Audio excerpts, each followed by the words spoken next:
陈阳先生，可以冒昧的问一下，您现在到底有多少财富吗？你所能看见的，你所知道的，你所能想象得到的地方，都是属于我的。陈阳极力的想要睁开眼睛，从最开始只能看到眼前一丝朦胧的影子，直到缓缓的到能看清楚周围的环境和人。我不是死了吗？怎么突然又活过来了？此时的他感觉后脑勺异常的疼痛，好像是被人用什么东西重击过一样，让他感觉脑子浑浑噩噩的，还有点弄不清状况。哟，毛哥，这小子醒了，给他老子打电话。毛志龙，毛志龙惊讶，咦，这小王八蛋认识老子，忍不住走了过来，伸手拍了拍他的脸。你在哪里见过我？陈阳死死地看着毛志龙，眼中的杀意翻腾。不对，我的身体怎么回事？难道我是在做梦？小王八犊子，你爷爷问你话呢，发什么呆？陈阳在这一刻连被打的愤怒都忘记了，他立刻去动了一下自己的右手小指，手指还在。陈阳激动的双眼一红，身体都微微颤抖了起来。陈阳在刹那间明白过来了，我这是重生了。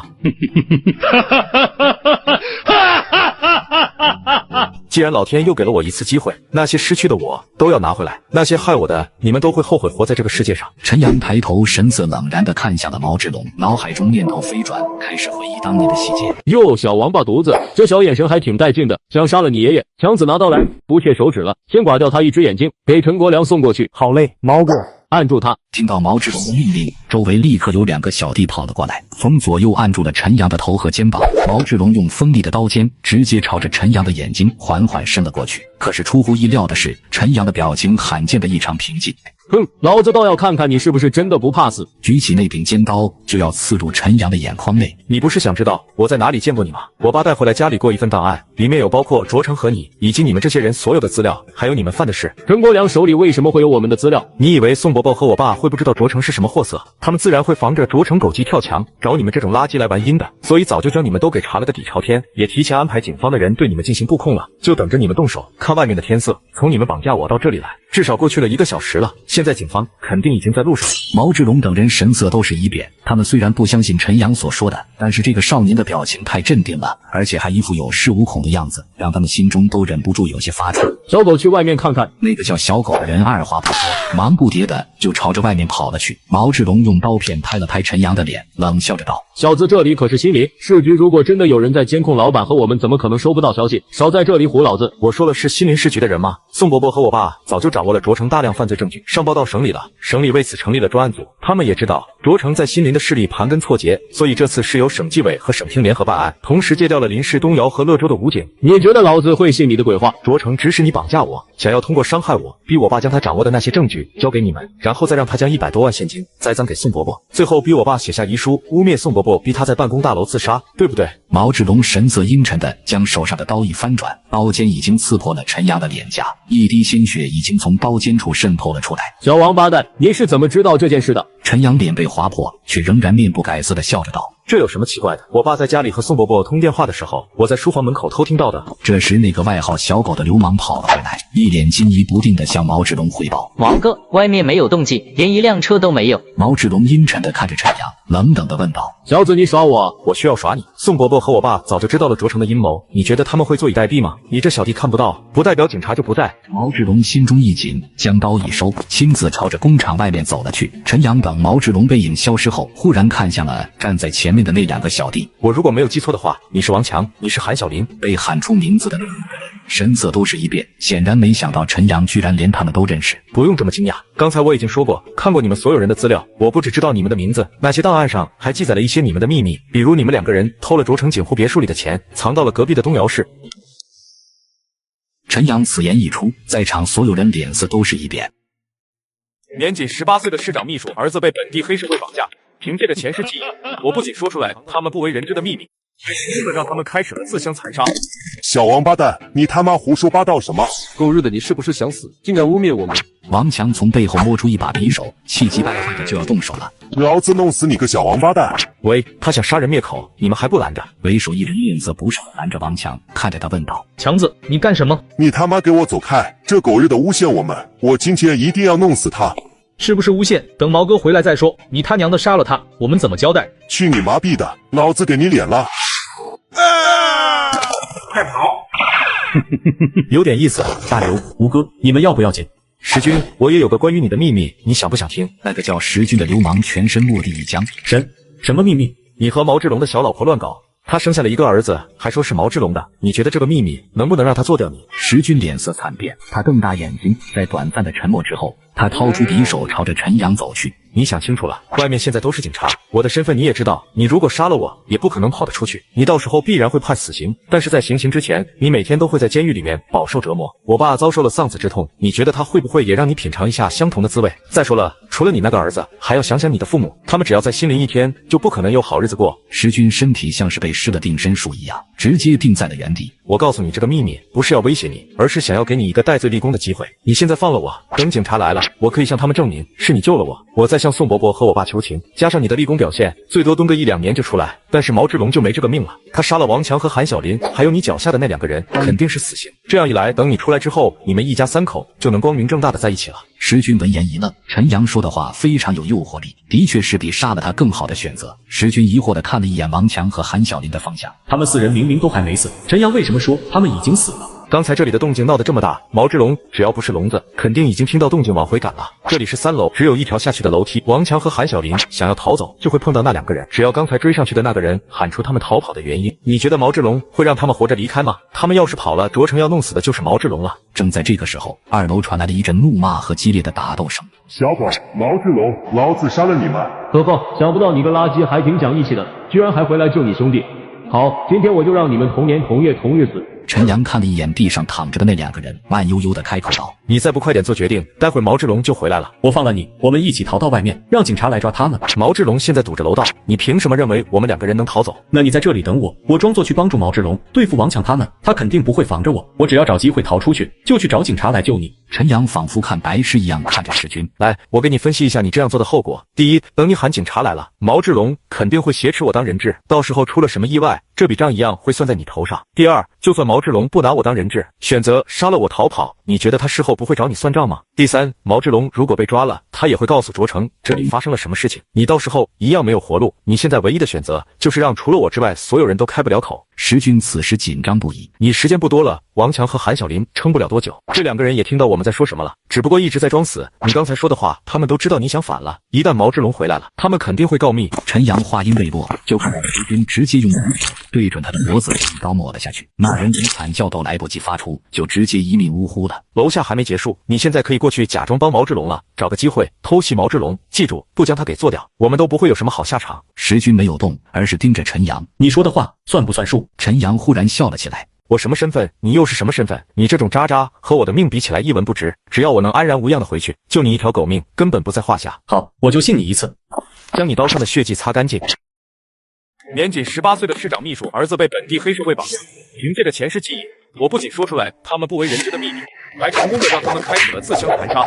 石军走后，陈阳感慨道：这世上还真有重生这种事情，前世恍然一场大梦，倒是有点庄周梦蝶的味道。也许是老天看我执念太深，又给了我一次机会，又或者是让从我前世的那场噩梦醒了过来，原因已经不重要了。既然重活了，那么有些人的噩梦就要开始了。这时受伤的毛志龙和一个小弟走了回来。你对石军说了什么？想知道吗？陈阳瞟了一眼毛志龙，嘴角露出一抹弧线。你信不信？我只要说一句话，你身后的小狗也会背刺你。小王八蛋，老子跟了毛哥这么多年，怎么可能？小狗刚骂出来，却愕然看到毛志龙朝着旁边挪开了几步。外面根本没有警察吧？你总算还没蠢到家。不错，外面的确没有警察，刚才只是吓唬你们的。老子今天就先割掉你的舌头。你小老婆生的儿子不是你的种，是小狗的。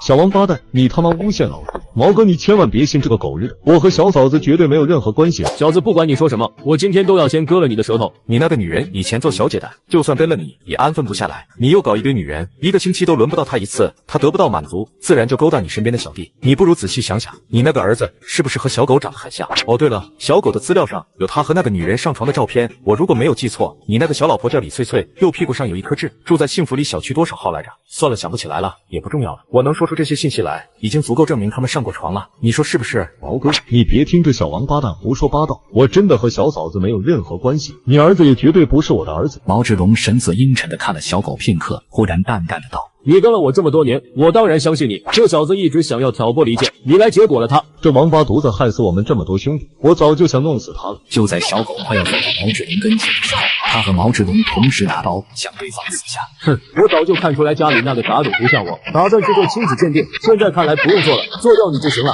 毛志龙，你他妈真是个白痴！那个李翠翠的确勾引过我，但是老子从来就看不上这种到处勾搭男人的骚货。我还告诉你，不止是我，就在场这几个死掉的那个骚女人都挑逗我，就你个傻逼不知道，你现在都他妈不知道戴了多少绿帽子。你那个儿子，别说是你，估计李翠翠那个贱货都不知道是谁的猪。小狗倒下后，毛志龙也坚持不住跪了下去，手机顺势划出。陈阳此时没有理会毛志龙，而是伸出脚在键盘上拨打了120。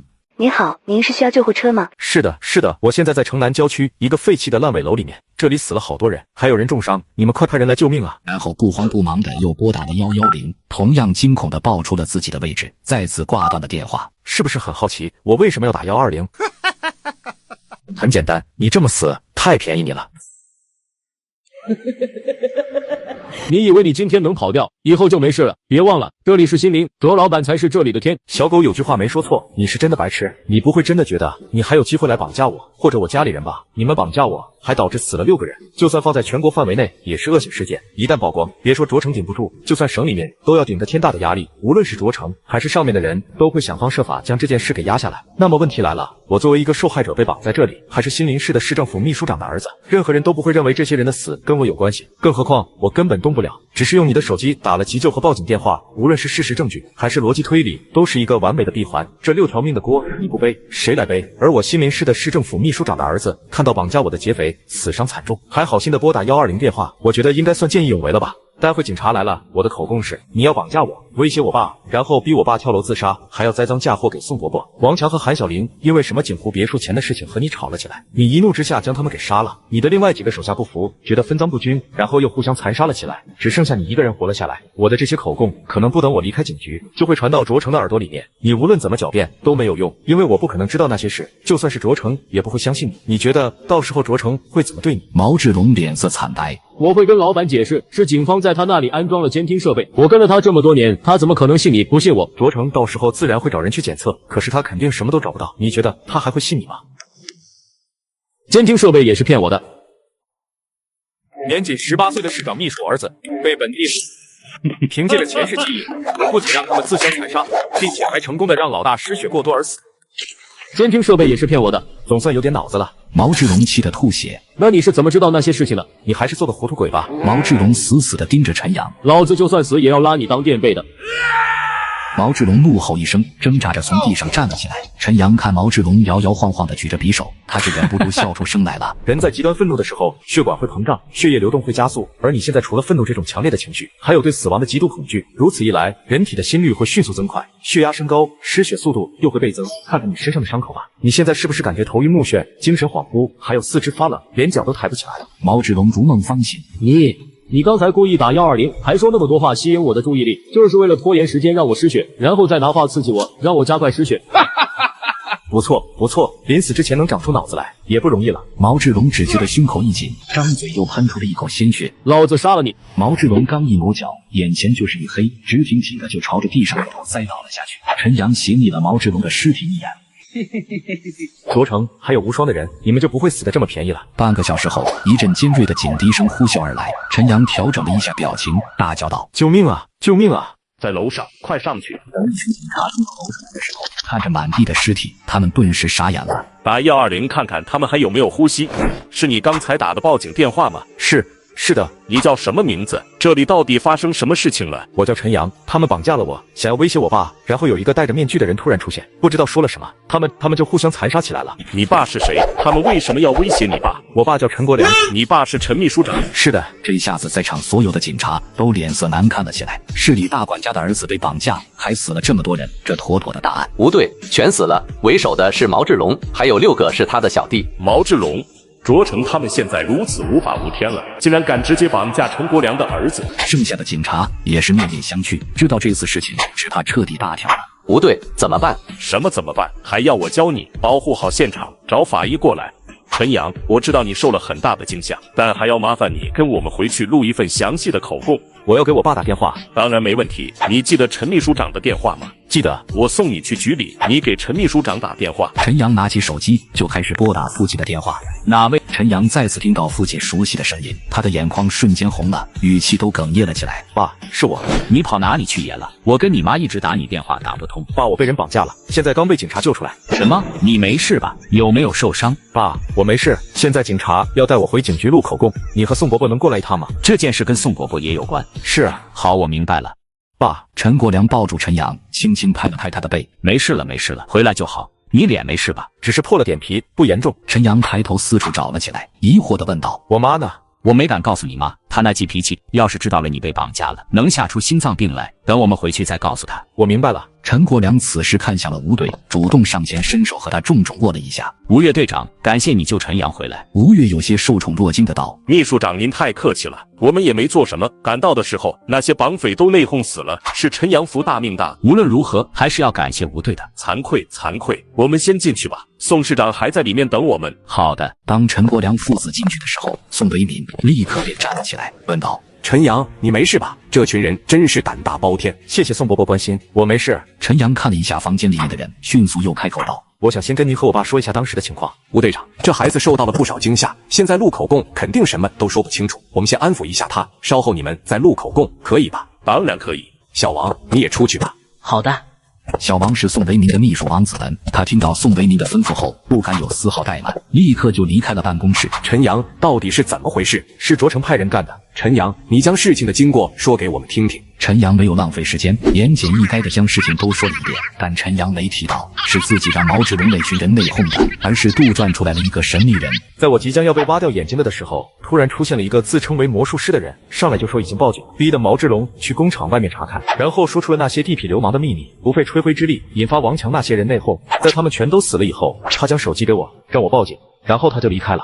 宋维民消化了这个消息后，忍不住开口问道：陈阳，你有看到那个魔术师长什么样子吗？陈阳摇了摇头，他戴着一个面具，声音都是变声器装出来的，只能判断出来是个男人。可惜了，这个魔术师极有可能是卓成那边的高层人员，否则不可能知道这么多事情。如果能联系上他，说不定就能彻底将卓成这伙人连根拔起。年仅18岁的市长秘书儿子被本地黑社会绑架，凭借着前世记忆，我不仅成功的反杀了6名黑社会成员，并且还将要协助副市长打击本市最大的地下势力。我也觉得这个可能性非常高。卓成这些年欺行霸市，作恶多端，早就引得天怒人怨了，连新华集团内部都有人看不下去了。这个魔术师现在肯定是畏惧卓成的势力，不敢轻易暴露自己的身份。这个卓成越来越无法无天了，好不容易才在新林勉强算是站住了脚，原本想要徐徐图之，没想到卓成根本不给这个机会。国良、陈阳，我要跟你们道歉，要不是我太冒进，陈阳也不会陷入这般危险的境地。这件事跟您没有关系，我们都没想到卓成会如此歹毒。宋伯伯，坏事都是卓成做的，要道歉也应该是那群恶人道歉。哎，要不是我低估了卓成，这件事也不会发生。国良，对付卓成的事情缓一缓吧。我明白了，现在确实不是。爸，我觉得现在恰恰是最好的反击机会。陈阳，说说你的看法。第一，这件事不出今晚就会传遍新林，所有人都会猜到是卓成下手的。新林现在的情况就像是一场没有硝烟的战争，如果我们什么都不做，只会让所有人认为宋伯伯怕了卓成，宋伯伯拉拢的那些人肯定会人心浮动，那些骑墙派估计也会倒向卓成，您好不容易稳定的局面就会彻底葬送了。更重要的是，在宋伯伯来新林之前，可没有魔术师那样的人出现，也就是说，魔术师在您身上看到了希望，认为您是可以对付卓成的，否则他不会冒着这么大的风险来救我。如果魔术师也认为我们退缩了，他就更加不会暴露自己的身份，也不可能再给我们提供内部消息。那些痛恨卓家、手里掌握着卓家犯罪证据的人，也会害怕卓家的报复，跟着观望。所以我们这次只能进，千万不能退。宋维民和陈国良都像是第一次认识陈阳一样，脸上浮现出了浓浓的惊讶之色。有一，那么自然有二，你继续说。第二，今晚的事情一旦曝光，会引发无数关注，省里面多半会派人下来。卓成今晚失手了，如果不想给自己惹麻烦，短时间内肯定不敢轻举妄动。我们完全可以趁着这个机会，先铲除卓成的一些势力。卓成此人极为狡诈，他从不亲自下达指令，像毛志龙这些人，心里很多人都知道他们是卓成的手下，但是他却从来不接触这些人，他们之间的联系都是通过电话或者中间人来下达指令，这导致我们目前掌握的证据都是间接证据。如果现在出手，不止没办法将他绳之于法，还会打草惊蛇。爸，这就是我要说的第三点。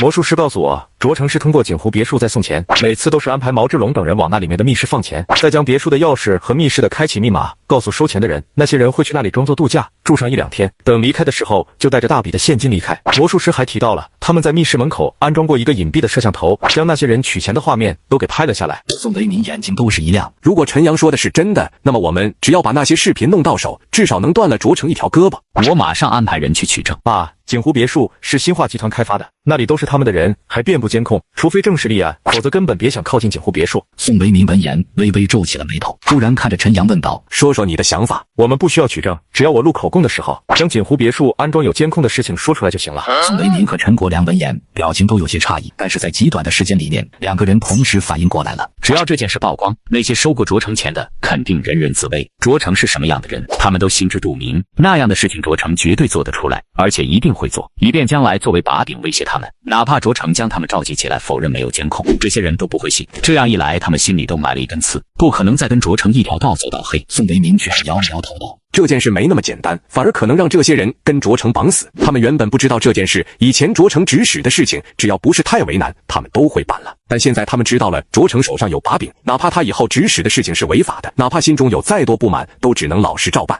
所以我们要进行第二步，宋伯伯只需要将那些收过钱的人召集起来，说你收到了一个自称为魔术师的人举报，里面有他们在锦湖别墅收钱的视频。这些人肯定会极力否认，但是他们一看聚集在一起的都是去过锦湖别墅的人，哪怕您手上没有视频，他们都不敢不信，否则您怎么可能那么巧将他们都召集在一起？可是我们并不知道是哪些人收了钱，总不能随便乱叫一些人去试探。”陈阳不慌不忙地开口道：“我知道，魔术师告诉你的。”是的，在高考前几天，有人往学校给我寄了一封信，上面写着一堆很奇怪的东西，写着锦湖几号别墅，一些人名，还有时间，以及一串数字，署名就是魔术师。我当时以为有人给我恶作剧，也没当回事，就将那封信给丢在一边了。今天魔术师救了我之后，让我将那封信交给宋伯伯。我在来市局的路上想了很久，这才醒悟过来，那应该就是收钱的人的名字、时间还有金额。这个名单其实是陈阳前世找的人从卓成家里给盗出来的。那时候名单上有不少人退休了，也有不少人爬到了更高的位置。陈阳意识到这份名单的重要性之后，他直接将这份名单全部给背了下来。后来这名单上的人也付出了惨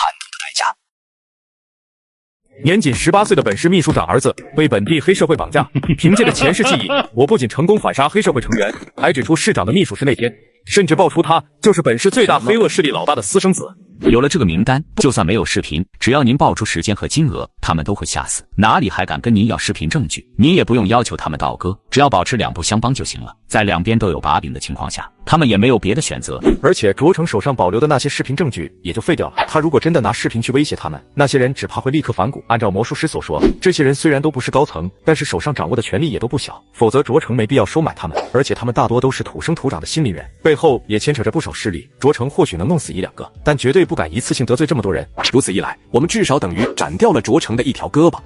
如果我提到是魔术师提供的视频，卓成肯定会气疯了，会不惜一切代价找出这个人是谁。他连陈阳都敢绑架，一旦从内部找出魔术师的真实身份，他可能会遭受非人的折磨。宋伯伯，您就算不提魔术师，卓成也会动用所有的资源去找出这个魔术师。只要我今晚在口供里面提到魔术师，明天他的名号就会传遍新林，到时候您提到他的名字，才会让那些人相信您手上真的有视频。而且魔术师是新化集团的高层，只是我们的猜测，他的真实身份未必如此。最重要的是，魔术师那么聪明，他交出这份名单就是想要他在您手上发挥作用，不可能想不到交出这份名单的后果。我有理由相信他绝对能够保证自己的安全。这个魔术师三言两语就让毛志龙那些人自相残杀致死，可以看出他的智商很高，大概率不会置自己于险地。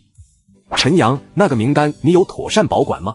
我原本想要丢了的，但是他写的字非常漂亮，丢了觉得有点可惜，所以我就夹在课本里面了。考试前我将东西都搬回了家里，回去就能找到。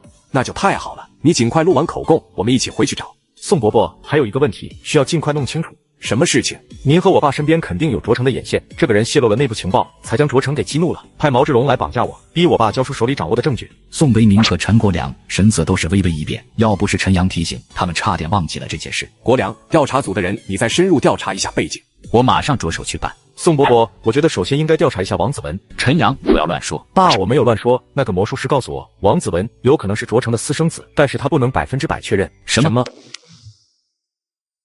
不可能吧？王子文的背景我调查过，他是一父子，母亲罗美娟在卫生局工作了几十年，和卓成以及新化集团都没有联系。爸，正因为这样，你们才不会怀疑他。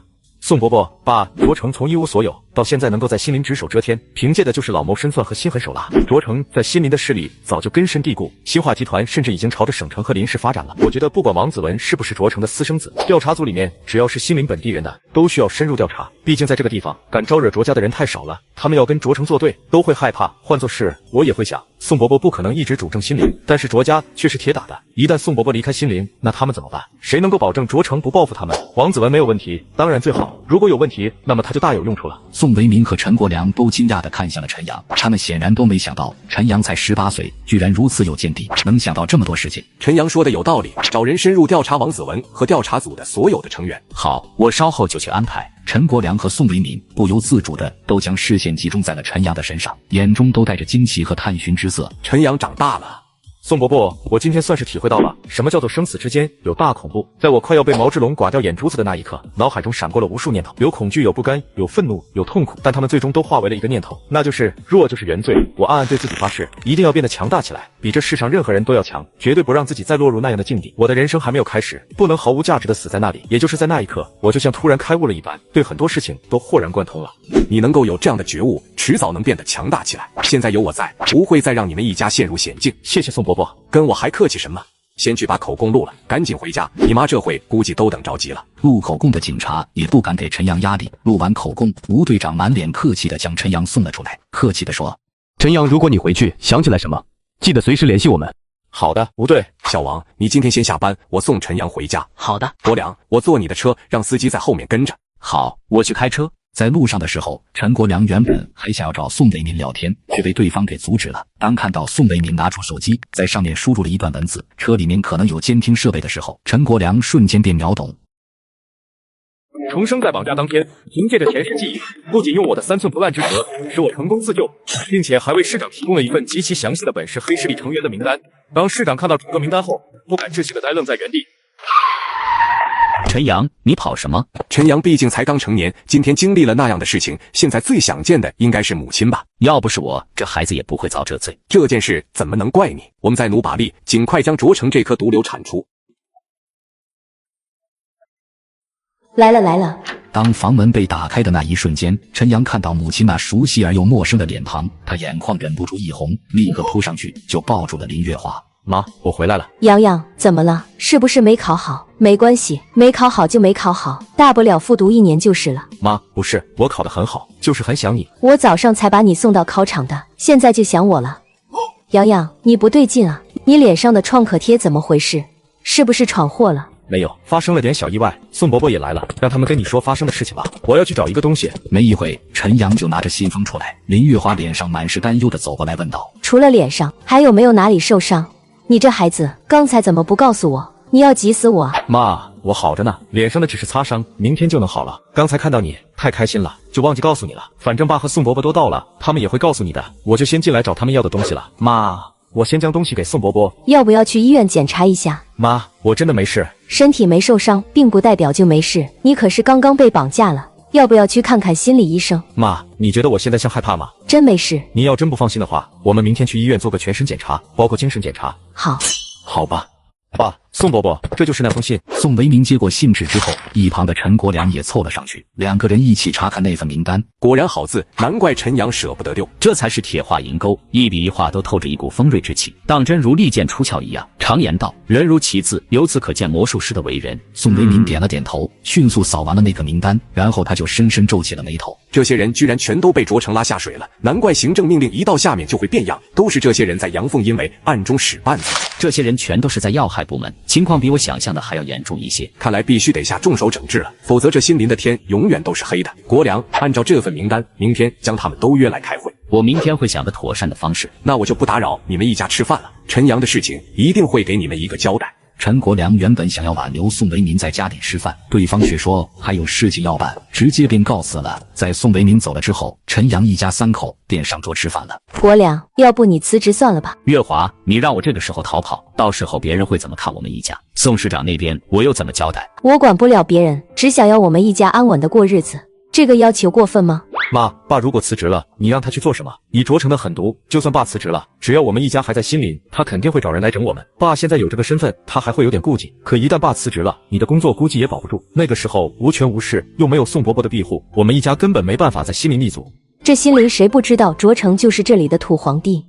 我不想每天都这么担惊受怕，大不了我也辞职了，不在这心灵待了就是。好，就算我们举家搬走，但是你和爸都40岁了，难道要去大街上找工作？如果去做生意，你们都没有经验，我估计能把家里的那点老底赔个干净吧。我去餐厅刷盘子行了吧？你也跟我一起去，这也不行，那也不行，这日子还过不过啊？我刚才瞒着你，也是怕你急坏了身体，是我不对，我跟你道歉。你先消消气，今天的事情已经闹大了，卓成短时间内肯定不敢轻举妄动。还有，刚才你去找杨洋的时候，宋市长跟我说了，他明天会给我们一家安排安保人员。在卓成被绳之以法之前，那些保镖会一直保护我们。他刚才走的那么匆忙，应该就是去安排这件事了。那些保镖靠谱吗？保镖公司是在京城的，公司老板是宋老板的发小，职员全都是退役军人，而且有不少曾经是特种兵。我跟你说，宋市长虽然从来没提过自己的背景，但是我觉得他身份应该不简单，否则不可能这么年轻就坐到那个位置上。这次卓成做的这么绝，宋市长肯定要还以颜色，否则以后谁还听他这个二把手的话？你看着就是了。最好是这样。妈，我去网吧打会游戏。先说好了，12点钟之前必须回来。没问题，爸，我身份证好像落在车上了，你把车钥匙给我下。陈国良此时正在看新闻，他也没有多想，随手就掏出车钥匙递给了陈阳。听到你妈说的话了，早点回来。知道了，我找到身份证就直接去网吧了，钥匙我一起拿回来，别弄丢了就行。放心吧。陈阳拿着钥匙，很快就到了楼下的停车场，从里面拿出来一个黑色的皮箱。陈阳看也不看，就直接把皮箱带走了。我去楼下抽根烟。知道了。而陈国良出了门，却没有下楼，而是直接去了小区的天台。陈国良眼中冷芒一闪，还是果断地按下了拨号。震叮了不到3声，电话就被迅速接通了。因被本市最大黑势力绑架，得知消息的秘书长父亲当即暴怒，竟直接联系对方敌对势力，并强势命令他们必须砍掉对方老大儿子的一根手指。我可以答应你的条件，但是你要先帮我做一件事。杨洋的事情，你消息倒是挺灵通的。我在心灵还是有些能量的，说吧，你想要我做什么？卓英豪一根手指。我今天总算是知道什么叫老实人逼急了也是会咬人的。以前的陈国良可绝对说不出这种话来。他想要我们一家的命，我只要他儿子一根手指，已经够便宜他了。你想清楚了吗？卓成是什么人，你比我更了解。只要他查到了是谁做的，你和我必将迎来惨烈的报复。我需要衡量，帮你这么做值不值？你想要我帮你们，又不想惹怒卓成，世上哪有这么便宜的事情？听清楚了，这是你想要跟我交易唯一的条件，没有任何商量的余地。你只有5秒的考虑时间，否则这将会是你最后和我一次通话。电话那头的人也沉默了，显然没想到陈国良如此强势。既然你没有答复，我就当你拒绝了，再也不见。等一下，我答应你。杨洋怎么说也是我的外甥，我自然要为他出一口气的。别装了，你们林家比卓成也好不到哪里去。若不是我爬到了这个位置，还搭上了京城宋家这条线，你林家华会主动来找我。国良，你这么说可就不对了。当年是你带着我妹妹私奔，还让她跟家里反目，都快20年没有往来了。你们林家一向重男轻女，连女儿都可以当做工具，什么时候把月华当回事了？当年我如果不带她走，月华只怕早就被你们逼着去嫁给那个人的儿子了。我听说那个人已经落马了，月华如果当年真的嫁给那个人了，现在你们林家也不会管她的死活吧？林家华被怼得哑口无言，想要反驳，却一句话都说不出来。这次若不是卓成欺人太甚，你觉得我会放弃原则，与虎谋皮吗？现在听清楚我说的，卓英豪是一个喜欢花天酒地的废物，心里没有太多好玩的娱乐场所，所以他每个月都必会带着一群狐朋狗友去省会江城找乐子。你们林家的势力都在江城，如果连我的这点要求都做不到，那你们林家也没有什么和我交易的价值了。国良，你这就有点看不起我们了吧？卓成在心灵也许算是强龙，到了江城他就是一条虫。你先办到了再说。可以，我到时候给你提供证据，但是你想清楚后果了吗？如果卓英豪现在出事，卓成肯定会怀疑是宋为民，又或者你做的，你又指定要卓英豪一根手指，卓成首要怀疑目标就是你。让你的人戴上面具，自称为魔术师就行了。你这招祸水东也玩得挺不错的。办好了再联系我。陈国良说完，直接就挂断了电话。陈阳换了一身衣服，打了一辆出租车，来到了罗城区的兄弟村。陈阳来到村口，正好看到一群大爷大妈正在那里闲聊。大爷，请问一下李师家住在哪里？哦，小伙子打扮得这么正式，又是去李师家相亲的。你们这些年轻人啊，为了装酷，大晚上的还戴个大墨镜，你看得清路吗？阿姨，我确实去相亲的，本来约好的9点，我现在已经快迟到了，能不能告诉我地址？如果成了，一定来给你们发喜糖。我就喜欢你这样听懂礼数的小伙子。这村里路难走，我跟你说了，你也找不到。正好我没事，带你过去吧。两人说笑着，没多久就到了一间低矮的平房前。不过让两人有些意外的是，屋外停着一辆小汽车。这车看上去就挺贵的，小伙子，你有竞争对手了哦。阿姨，这您就不懂了，有竞争才有意思嘛。阿姨，待会儿进去了，您就做我的介绍人吧。等等，你不是来相亲的吗？是啊，只不过差个介绍人，这不正好碰到了阿姨好心给我带路，您就好人做到底呗。你这小伙子还真是有意思。好吧，谁让阿姨喜欢你呢？我就做这个媒人了。走，咱们进去吧。谢谢李阿姨。陈阳和李桂芳进去的时候，屋内2个男人正聊得火热，而屋内还有一个年轻女人，她坐在角落里面沉默不语，仿佛外界发生的事情和她没有任何关系一样。老李啊，忙着呢。是桂芳啊，这么晚过来有事吗？你们前几天不是在找人给李师说媒吗？我这刚好认识一个非常出色的小伙子，就带过来给你和李师看看。我可跟你说，这小伙子是东海大学毕业的高材生，自己做生意的，家里老有钱了，我怎么看怎么满意。哎，要不是看你家状况不好，我都想给抢回去当女婿了。桂芳，你怎么不提前打个招呼？李师的同学先来的，这有啥？一起见呗。人家小伙子大晚上赶过来，你难道还准备将他赶走啊？再说了，相亲不也讲究个货比三家？我向你保证，这小伙子绝对不比别的男的差。郭乐阳原本跟李福根聊得好好的，只要李师点头，这事基本就能成了。没想到突然杀出个程咬金，他气得牙痒痒的。为拯救前世因走投无路而变得凶残的女人，我以相亲的目的赶到她家，却遇嚣张富二代正在和她相亲，不仅直言她就是婊子，还说她就是出来卖的。我直接一脚将她踢飞，谁知女人更是凶猛，一脚将她蛋蛋给踢碎了。哟，怎么的？我说你了，你在那叫啥叫呢？李桂芳上下打量了一下郭乐阳。老李，我看这小王八蛋长得油头粉面的，眼睛也邪气得很，肯定不是什么好鸟。而且你看看他脸白成这样，一看就是被掏空了身体的。李师要是真的跟了他，要不了多久就会守活寡的。你还是让他赶紧滚蛋吧。李桂芳又将陈阳拉了过来。你看看我们这小伙子，一身正气，人又长得帅，比这小王八蛋不知道好多少倍。死肥猪，你他妈的有病啊！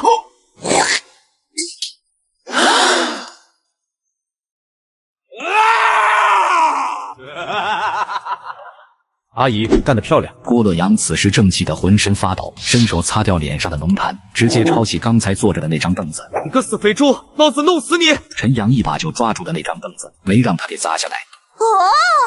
这个小伙子实在太帅了！李桂芳忽然一步向前踏了出去。你个死肥猪，臭婊子，快松手，松手啊！桂芳，你这是做什么？快撒手，他头发都被你扯掉了。让你这小王八蛋嘴贱，今天老娘就好好教训你。慧芳婶，够了！李桂芳一听到李师的声音，就不由自主的就松开了手。郭乐阳，我家里确实需要钱，却不会要你的钱。为什么？你在学校做的那些恶心事，真的要我说出来吗？你他妈的装什么大白脸呢？当婊子还要立牌坊，你不就是花30万卖吗？老子出50万，你卖不卖？